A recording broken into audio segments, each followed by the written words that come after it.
बिस्मिल्लाहिर्रहमानिर्रहीम। अस्सलाम वालेकुम डियर स्टूडेंट्स, मैं खालिद महमूद अपने YouTube channel math and science academy के साथ आपके सामने हाज़िर हूँ।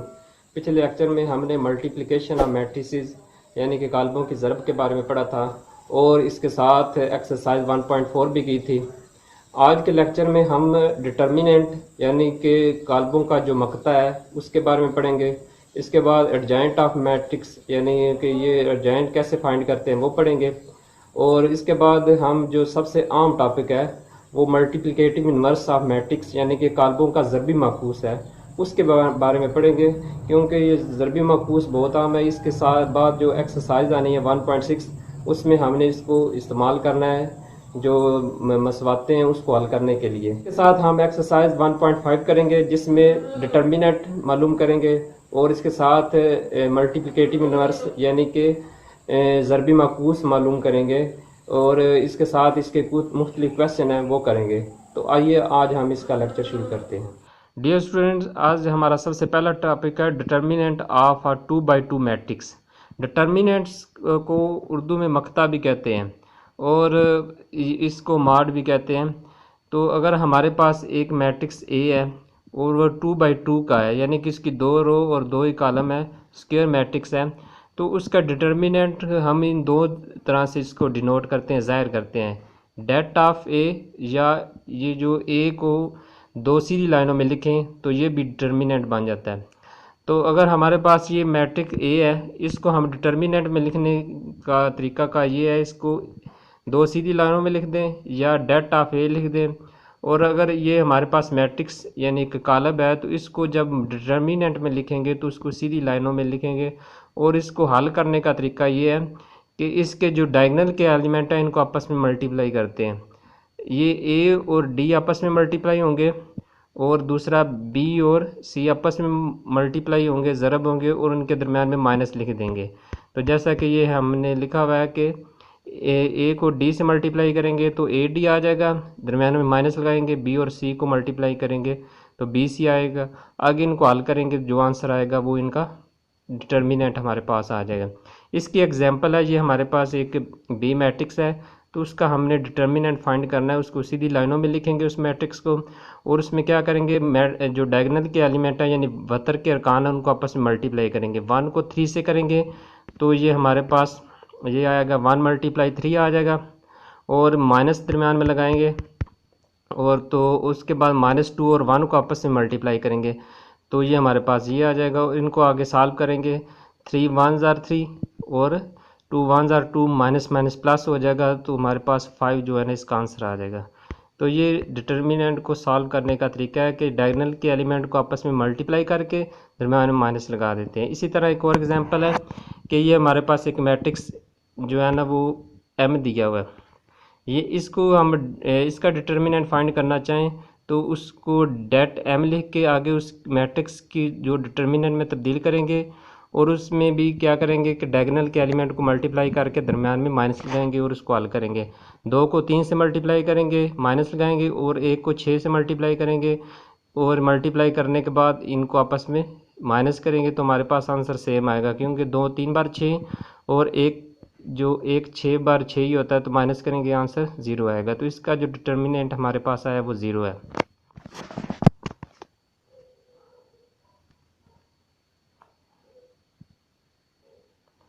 डियर स्टूडेंट, नेक्स्ट है singular and non singular matrix यानी कि नादर और गैर नादर कालब।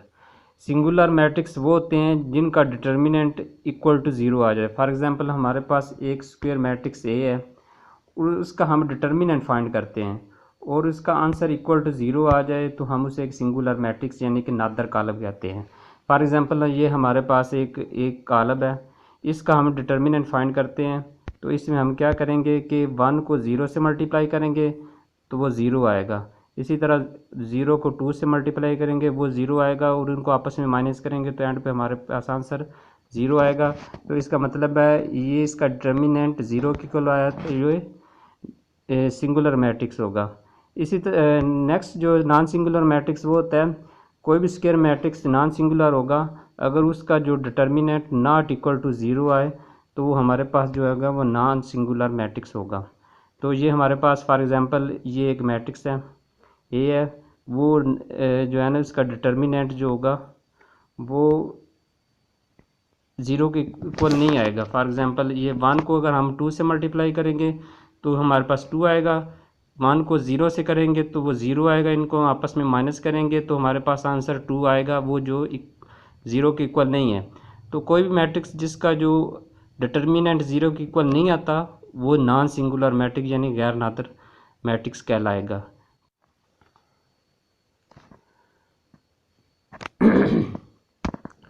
डियर स्टूडेंट, नेक्स्ट जो हमारा एक आम टॉपिक है multiplicative inverse of a non singular matrix. Non singular matrix का मल्टीप्लिकेटिव इन्वर्स यानी कि ज़रबी माकूस भी इसे कहते हैं मल्टीप्लिकेटिव इन्वर्स को, कि एक नॉन सिंगुलर मैट्रिक्स का जो मल्टीप्लिकेटिव इन्वर्स किस तरह फाइंड करते हैं या क्या होता है, सबसे पहले हम ये पढ़ेंगे। डियर स्टूडेंट नेक्स्ट हमारा जो आम टॉपिक है multiplicative inverse of a non singular matrix. Multiplicative inverse को उर्दू में कहते हैं ज़रबी माकूस। एक नॉन सिंगुलर मैट्रिक्स का ज़रबी माकूस कैसे फाइंड करते हैं और वो क्या होता है वो हम पढ़ेंगे। तो ज़रबी माकूस ये होता है कि अगर दो मैट्रिक्स हमारे पास ए और बी हैं और वो नॉन सिंगुलर हैं, नॉन सिंगुलर का मतलब है कि उनका डिटर्मिनेंट वो ज़ीरो के इक्वल नहीं होना चाहिए। उनको अगर आपस में मल्टीप्लाई करें तो आइडेंटी मैट्रिक्स आ जाए। आइडेंटी मैट्रिक्स आपको पहले बताया था लास्ट 2 लेक्चर में कि आइडेंटी मैट्रिक्स वो होता है जिसका जो डायगोनल है वो 1 1 हो और बाकी जो एलिमेंट हो वो 0 हो, तो वो जो होता है ना आइडेंटी मैट्रिक्स होता है। अगर ये हमारे पास ए और बी 2 मैट्रिक्स हैं, अगर हम इनको मल्टीप्लाई करें तो उनका आंसर आइडेंटी मैट्रिक्स आ जाए तो वो एक दूसरे के मल्टीप्लिकेटिव इन्वर्स यानी कि ज़रबी माकूस होंगे। तो नेक्स्ट हम ये पढ़ेंगे इन्वर्स ऑफ मैट्रिक्स कैसे फाइंड करते हैं। तो इन्वर्स ऑफ मैट्रिक्स हम फाइंड करने का तरीका पार जो पढ़ेंगे वो नीचे दिया हुआ है। जो इन्वर्स ऑफ मैट्रिक्स अर्जेंट के ज़रिए जो हम फाइंड करेंगे, जो 2 बाई 2 मैट्रिक्स का है वो अर्जेंट के ज़रिए फाइंड करेंगे। तो उसका तरीकाकार है कि अगर हमारे पास एक मैट्रिक्स एम है तो उसका हम पहले मॉड फाइंड करेंगे।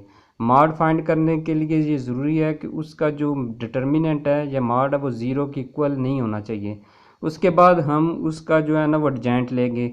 अगर हमारे पास ये एक मैट्रिक्स एम है, इसका एडजेंट लेने के बाद जो है इस तरह लेंगे कि इसके डायगोनल के एलिमेंट आपस में जो चेंज करेंगे और उसके जो बाकी एलिमेंट उनके साइन चेंज करेंगे। ये जो बाकी एलिमेंट है इनके साइन चेंज करेंगे, तो इस तरह हमारे पास एडजेंट आएगा।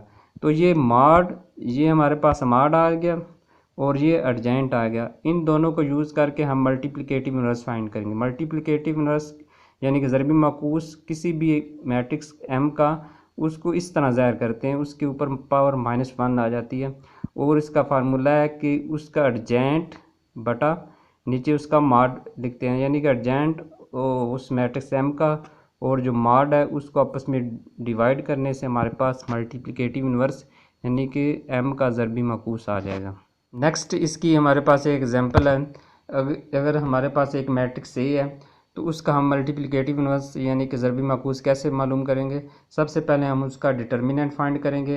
ये ए का डिटर्मिनेंट फाइंड करने के लिए हम जैसा कि पता है उसके डायगोनल एलिमेंट्स को आपस में मल्टीप्लाई करेंगे, दरमियान में माइनस लगाएंगे और दूसरे एलिमेंट को फिर मल्टीप्लाई करेंगे। तो ये हमारे पास इन -6 + 1 आ गया और उसके एंड पे हमारे पास -5 आ गया। तो ये जो 0 के इक्वल नहीं है तो इसका मतलब है ये नॉन सिंगुलर है, तो इसका हम मल्टीप्लिकेटिव इन्वर्स फाइंड कर सकते हैं। नेक्स्ट हमने इसका एडजेंट लेना है। एडजेंट आपको पता है कि वो कैसे करते हैं कि जो एलिमेंट है इनके जो साइन चेंज जगह चेंज करते हैं और बाकी जो एलिमेंट है उनके साइन चेंज करते हैं।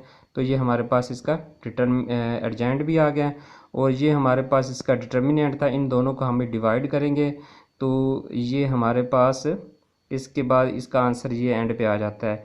5 को जो एडजेंट के हर एलिमेंट से डिवाइड कर देंगे, 3 को 5 से, 1 को 5 से, 1 ये दूसरा 1 है नीचे, ये इससे को भी और 2 को भी 5 से डिवाइड करेंगे तो हमारे पास एंड पे ये आंसर आ जाएगा। ये मल्टीप्लिकेटिव इन्वर्स है ए का। डियर स्टूडेंट नेक्स्ट एक्सरसाइज की तरफ आते हैं। 1.5 एक्सरसाइज है। पहला क्वेश्चन है find the determinant of the following matrices. ये पहले आपको बता दिया है कि डिटर्मिनेंट कैसे फाइंड करते हैं। इसमें आपको बताया था कि इन एलिमेंट को आपस में मल्टीप्लाई करते हैं, माइनस लगा के दूसरे एलिमेंट को फिर आपस में मल्टीप्लाई करते हैं और इनको आपस में सॉल्व कर लेते हैं। तो ये हमने पहले एग्जांपल में कर लिया है। नेक्स्ट क्वेश्चन नंबर 2 है। क्वेश्चन नंबर 2 है find which of the following matrix are singular और नॉन सिंगुलर। तो आपको बताया था कि सिंगुलर मैट्रिक्स वो होते हैं जिनका डिटर्मिनेंट ज़ीरो की इक्वल आ जाता है। आपने सिंपल इन जो क्वेश्चन है सारे इन तमाम का डिटर्मिनेंट फाइंड करना है। अगर उनका डिटर्मिनेंट ज़ीरो के बराबर आ गया तो वो सिंगुलर होंगे, और अगर ज़ीरो के अलावा कोई और नंबर आ गया तो वो नॉन सिंगुलर होगा। नेक्स्ट जो हमारा जो सबसे आम जो क्वेश्चन है और इम्पॉर्टेंट है बहुत, ये है तीसरा क्वेश्चन मल्टीप्लिकेटिव इन्वर्स के बारे में। तो ये क्वेश्चन है फाइंड द मल्टीप्लिकेटिव इन्वर्स, जो multiplicative inverse if it exist, यानी कि अगर मुमकिन है। क्योंकि आप बताया था कि जो मल्टीप्लिकेटिव इन्वर्स यानी कि ज़रबी माकूस सिर्फ उन मैट्रिक्स का फाइंड हो सकता है जो नॉन सिंगुलर हो, यानी कि जिनका डिटर्मिनेंट ज़ीरो के अलावा हो। तो आपने सबसे पहले आपने इनका डिटर्मिनेंट फाइंड करना है, फिर एडजेंट लेना है और उसको आपस में डिवाइड कर देना है, तो हमारे पास इनका मल्टीप्लिकेटिव इन्वर्स आ जाएगा। तो ये भी हमने एक एग्जांपल की थी जिसमें हमने इसका जो है ना इन्वर्स फाइंड किया था। कोई भी मैट्रिक्स हो उसका इन्वर्स फाइंड करने का यही तरीका है। तो ये क्वेश्चन मल्टीप्लिकेटिव इन्वर्स के बारे में है। नेक्स्ट जो क्वेश्चन नंबर 4 है वो है एक प्रूफ कर रहा है। हमारे पास दो मैट्रिक्स ए और बी दिए हैं, ये ए है और ये बी है। आपने पहले पार्ट में ये प्रूफ करना है सारा। ये नज़र तो आ रहा है कि मुश्किल है, लेकिन अगर आप इसको सॉल्व करें तो बहुत इजी है अगर आप इसको समझ लें। आपने इसमें तीन जो है ना इसके हिस्से दिए हैं, इन तीनों को इक्वल प्रूफ कर रहा है। पहला हिस्सा ये दिया गया, इसमें लिखा हुआ है ए इंटू एडजेंट ऑफ ए। आपने क्या करना है कि एडजेंट ऑफ ए फाइंड करना है। एडजेंट फाइंड करने का तरीका आपको बताया। उसके बाद ए को पहले रख के लेफ़्ट साइड को और ए का जो एडजेंट है इनको आपस में मल्टीप्लाई करना है। फिर जो नेक्स्ट इसका हिस्सा है ये वाला, इसमें एडजेंट जो ए का वो पहले रख के लेफ़्ट साइड पे यानी बाएं तरफ, और ए मैट्रिक्स को दाएं तरफ रख के इनको मल्टीप्लाई करना है। और जो तीसरा हिस्सा है इसमें आप लोगों ने क्या करना है कि डिटर्मिनेंट फाइंड करना है, यानी कि ए का मक्ता फाइंड करना है और उसको आई से मल्टीप्लाई कर देना। आई जो है ना वो आइडेंटी मैट्रिक्स यानी कि ज़रबी जो वादानी कालब है, जो वादानी कालब है ये जो होता है 1 0 0 1, इससे मल्टीप्लाई कर देना। यानी ए का डिटर्मिनेंट फाइंड करने के बाद जो आंसर आएगा उसको आइडेंटी कॉलम से जो कॉलम से मल्टीप्लाई करना है। तो ये तीनों जो पार्ट है इन तीनों का आंसर इक्वल आना चाहिए। तो ये बहुत इजी है, ये आप कर सकते हैं। नेक्स्ट जो इसका सेकंड पार्ट है ये भी इन्वर्स के मतलब ही है। इसमें क्या है कि बी का इन्वर्स फाइंड करना है। पहला इसके भी तीन हिस्से हैं तो लेकिन आपने इनमें दो जो है ना वो सॉल्व करने हैं, एक ये वाला और दूसरा ये वाला। इन दोनों को आइडेंटी कॉलम यानी दरमियान में आई लिखा हुआ है तो इसका मतलब आइडेंटी मैट्रिक्स के इक्वल इसका आंसर आना चाहिए। तो ये हमारे पास बी और बी इन्वर्स दिया गया। तो आपने क्या करना है बी का इन्वर्स यानी कि मल्टीप्लिकेटिव इन्वर्स ज़रबी माकूस मालूम करना है और उसको बी से मल्टीप्लाई कर देना है।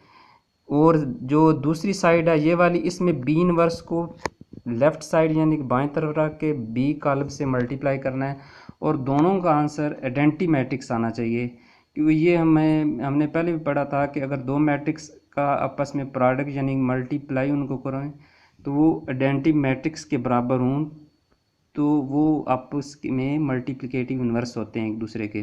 तो ये बी और बी का इन्वर्स ही दिया गया, इनको हम मल्टीप्लाई करेंगे तो हमारे पास आंसर आइडेंटी मैट्रिक्स आएगा। Dear student next question number 5 है। क्वेश्चन नंबर 5 जो है वो बहुत इजी है।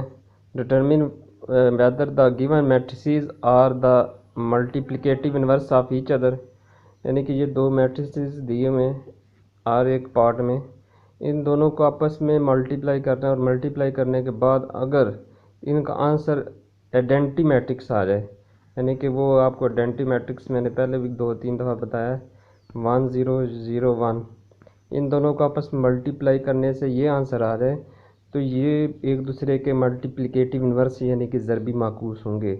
अगर इनका ये आंसर नहीं आता तो ये आपस में मल्टीप्लिकेटिव इन्वर्स नहीं होंगे।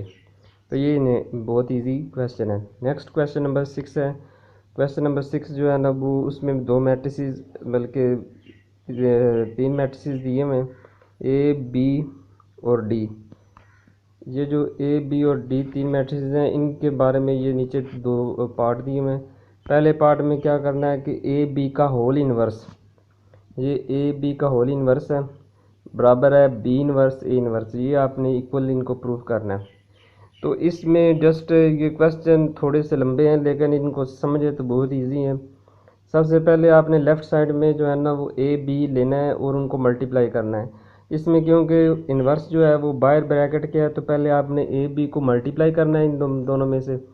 ए बी को मल्टीप्लाई करके इनका जो आंसर आना है उसका इन्वर्स लेना है।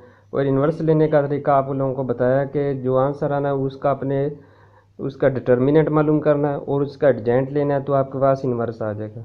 इसी तरह आपने राइट साइड पे भी इसी तरह करना है कि बी का इन्वर्स लेना है और ए का इन्वर्स लेना है। इसमें इन्वर्स पहले लेना है राइट साइड पे, इन दोनों का इन्वर्स लेंगे, ए बी का भी इन्वर्स लेना है और ए का इन्वर्स लेना है। और दोनों का इन्वर्स लेने के बाद इन दोनों को आपस में मल्टीप्लाई इस तरह करना है कि बी इन्वर्स पहले रखना है लेफ़्ट साइड पे और ए इन्वर्स का जो कॉलम आएगा उसको राइट साइड पे रख के दोनों को मल्टीप्लाई कर रहा है। तो एंड पे आंसर दोनों का सेम आना चाहिए।